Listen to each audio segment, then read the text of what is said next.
மனுஷன் எப்படிப்பட்ட மனுஷன் எப்படி சொல்ல முடியும்? சுபாவங்களை வச்சு நம்ம சொல்லிடலாம். அப்ப நம்ம வந்து ஆவி நடத்தப்படுறோமா மாம்சத்தை நடத்தப்படலாமான்றத நம்ம ஈஸியா புரிஞ்சுக்கலாம். ஓகேங்களா? சொன்னா நம்ம இந்த ஆவியானவர் நம்மளுக்கு இருந்தால் என்ன பண்ண முடியுமா? மாம்சத்தை நம்மளால ஜெயிக்க முடியும். ஓகேங்களா? ஆனா நீங்க ஆவியின் கனி எதனால விளங்கும்னு சொன்னீங்க, எதனால விளங்கும்னு கேட்டாரு. எத்தனை பேருக்கு அது ஒரு கொஸ்டின் உண்டாச்சு? ஆவியின் கனியை எதனால அறியலாம்? ஏன்னா எடுத்தவங்க வாசிங்க எபேசியர் 5ஆம் அதிகாரம் 9ஆம் வசனம்.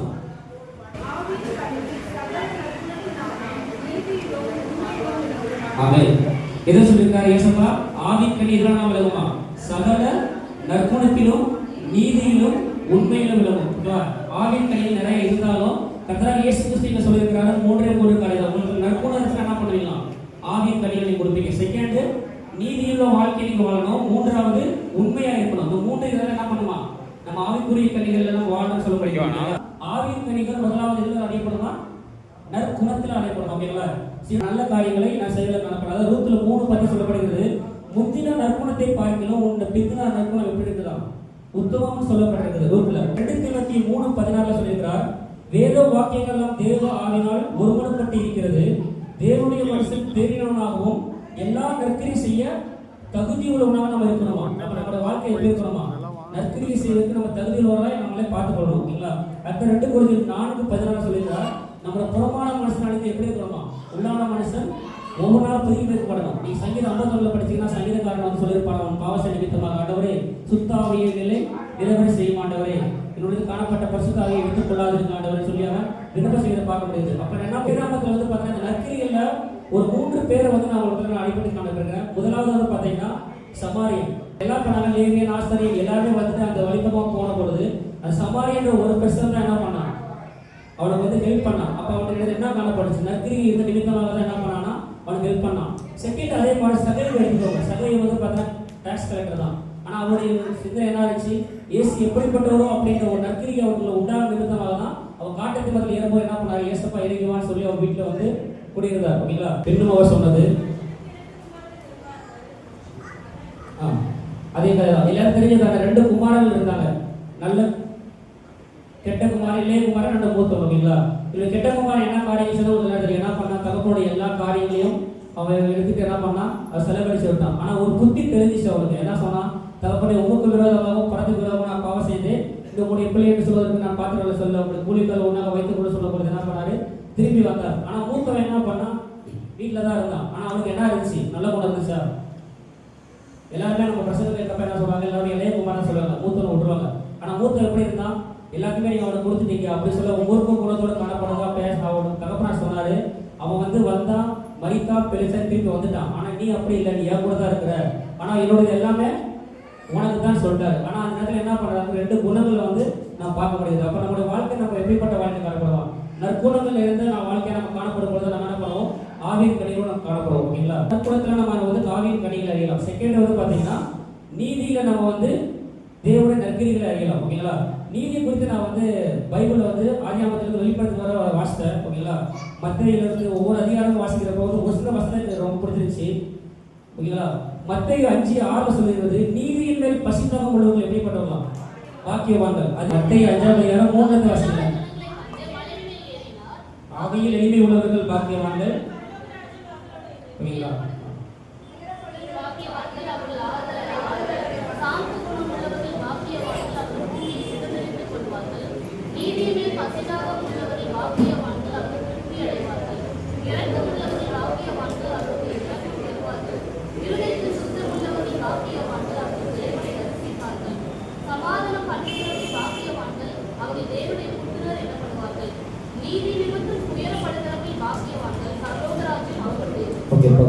எத்தனை நம்ம வந்து மத்திய 5ஆம் அதிகாரம் வாசிக்கலாம். அப்போ வந்து நான் வந்து நீதியை குறித்து நம்ம எங்க வந்து பார்க்கலாம்னு சொல்றப்ப நான் மத்திய அதிகாரம் நினைச்சா என்ன ஆகும்?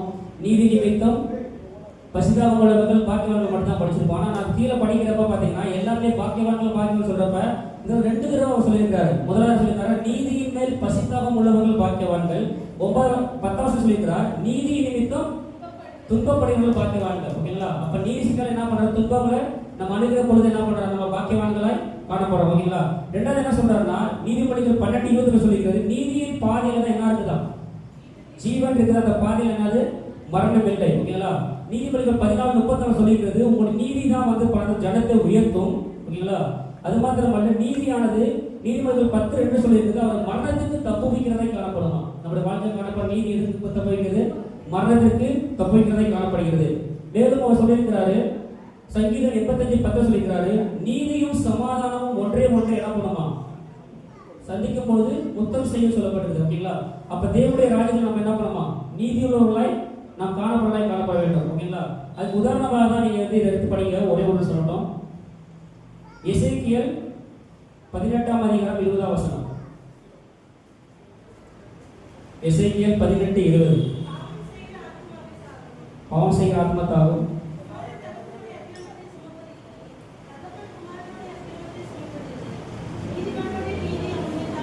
ஓகேங்களா? அப்ப யாருடைய நீதி அவங்க யாருக்கு கிடைக்குமா? நீதிமானுடைய நீதி தான் அவர்கள் இருக்கும். ஓகேங்களா? அது மாத்திரமல்ல, எசேக்கியேல் 33:12 சொல்லியிருக்கிறது, நீதிமான் பாவம் செய்யும் பொழுது அவன் என்ன பண்ணுவான். அது ஒரு வாசிக்கல. எசேக்கியேல் 33:12.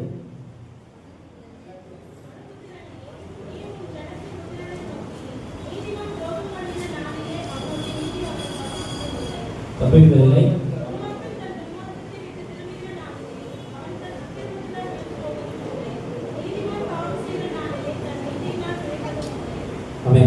இது தெளிவாக சொல்லப்படுது. அதாவது நான் பைபிளை சர்ச் பண்ற வேணாச்சுன்னா இந்த ஒரு வருஷம் உங்க ஒரு இடத்துல மட்டும் இல்லை, நீ வீட்டில் போய் படிங்க. எசேக்கியேல் 3ஆம் அதிகாரம் 19:20 சேம் வசனம் இருக்குது. அதே இது பார்த்தீங்கன்னா எசேக்கியேல் 19:23 இருக்குது. இது வித்தியாசமா சொல்லப்படுது. எப்படின்னா, நீதிமான் பாவம் செய்யும் நாளிலே தன் நீதினாலே பிழைப்பதில்லை. பிழைப்பான மழை என்ன பண்ணுறது? நீதினால என்ன பண்ணுவோம்? பிழைப்பான்னு சொன்னோம். ஆனால் கடவுள் என்ன சொல்றாரு, நான் நீதிமான் சொன்னாலும் என்ன பண்றேன், என்னோட பாவம் நிமித்தமாக நான் அதில் திரும்ப என்ன பண்ணலாம், என் நீதி இருந்தாலும் என்ன பண்றது? பிழைப்பதில்லை. ஆனா அநியாயக்காரன் என்ன சொல்லிருக்காரு? 19 துன்மார்க்கன் தன் அக்கிரமத்தை விட்டு திரும்பி நியாயமும் நீதியும் செய்தால் அவன் அவையிலிருந்து என்ன பண்ணுவான்?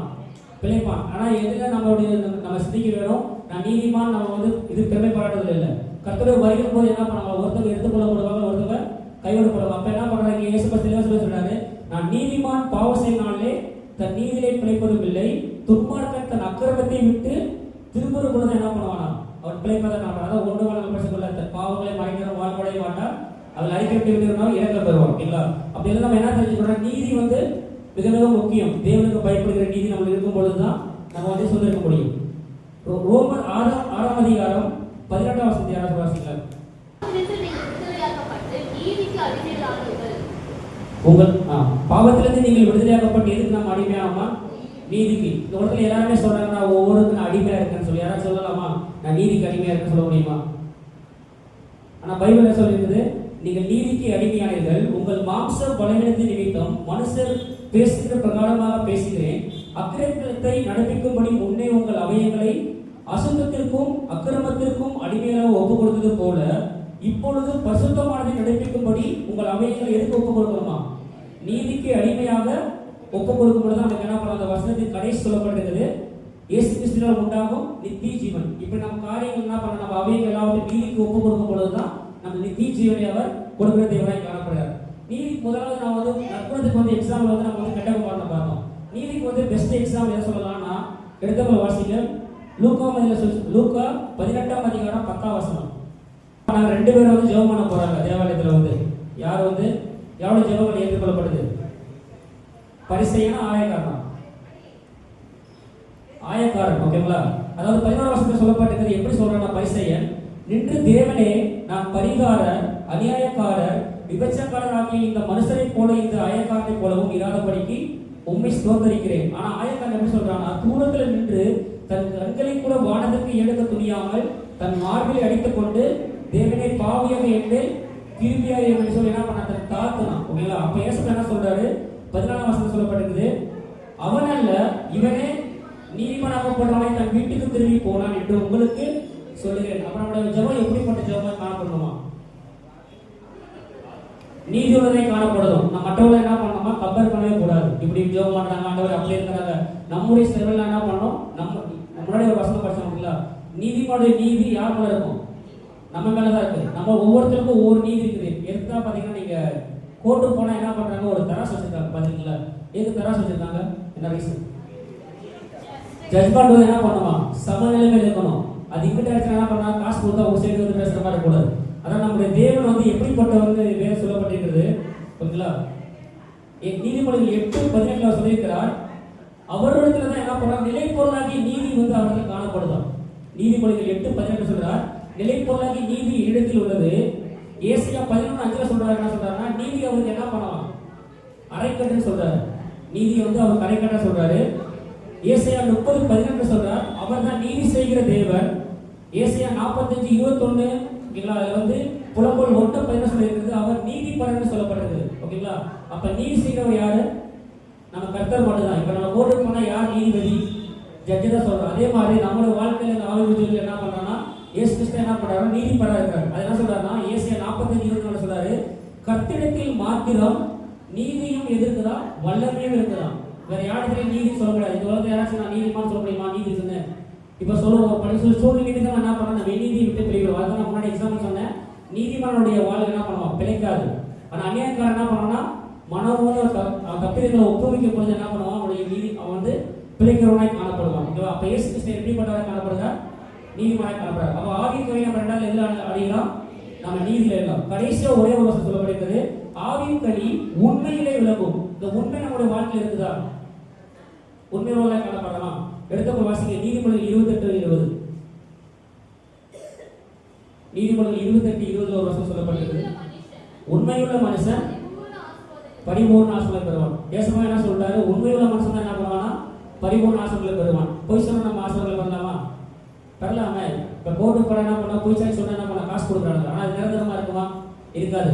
அதே தான் என்ன பண்றாங்க, யோவான் 8:30 சொல்லப்பட்டிருக்கிறது, சத்தியத்தை அறிவீர்கள், சத்தியம் உங்களை விடுதலையாக்கும். சத்தியம் யாரு, இயேசு கிறிஸ்து. அதான் ஏசாயா 11:5 சொல்லப்பட்டிருக்கிறது, சத்தியமானது அவருடைய இடைக்கச்சைன்னு சொல்லப்பட்டிருக்கு. ஓகேங்களா, அவர் இயேசு எப்படிப்பட்டவராக காணப்படுறாரா, 2 தீமோத்தேயு 2:3 சொல்லப்பட்டது, நாம் உண்மை இல்லாதவர்களாக இருந்தாலும் அவர் எப்படிப்பட்டவராக இருந்தாரா, உண்மை உள்ளவராக இருந்தாரா. அதுதான் சொல்லியிருக்கிறார். லூக்கா 16:10 சொல்றாரு, கொஞ்சத்திலே உண்மை உள்ளவனை அனைவரத்திலே எப்படி பண்ணலாம், உண்மையுள்ளவராக இருக்கிறார். ஓகேங்களா, யோவான் 17:3 அவர் உண்மையுள்ள தெய்வம். ஓகேவா, சங்கீதம் 117 சொல்லுகிறது, கர்த்தரிடத்தில் தான் உண்மை என்றென்றைக்கு உள்ளதாம். இடத்துல என்றென்றைக்கு உண்மை என்று சொல்ல முடியுமா, இப்போ பரிசுத்தம் என்ன பண்ணணும், போய் சொல்லலாம். ஆனா கர்த்தரிடத்துல மாத்திரம் உண்மை என்று சொல்லப்படுது. அப்ப என்ன பண்றாங்க, நம்ம கொஞ்சத்துல நம்ம உண்மையா இருக்கிறோம்னா தான் ஏசு பார்க்கறாரு, நீ ஃபுல்லா உண்மையாக சொல்ல. அதான் பைபிள் சொல்றாரு, கொஞ்சத்திலே உண்மையுள்ளவனை அநேகத்தின் மேல் அதிகாரம் வைப்பேன். ஓகேங்களா, முதலாவது நம்ம நற்குணத்துக்கு கொஞ்சம் எக்ஸாம்பிள் யாரை பார்த்தோம், சகேயு அண்டு நல்ல சமாரியனை பார்த்தோம். செகண்ட் வந்து நீதிக்கு நம்ம யாரை பார்த்தோம், எக்ஸாம்பிளா பரிசேய நாயக்கார ஜெபத்தை பார்த்தோம். மூணாவது வந்து பாத்தீங்கன்னா இந்த உண்மைக்கு வந்து எக்ஸாம்பிள் நீங்க பாத்தீங்கன்னா மத்தேயு 25:14.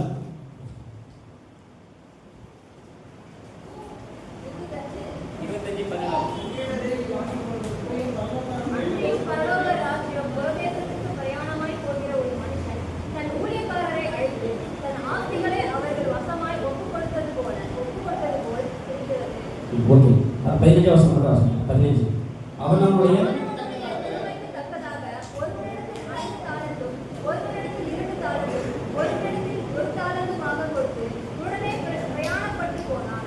இந்த அதிகாரத்தோட எல்லா விஷயமும் தெரியல.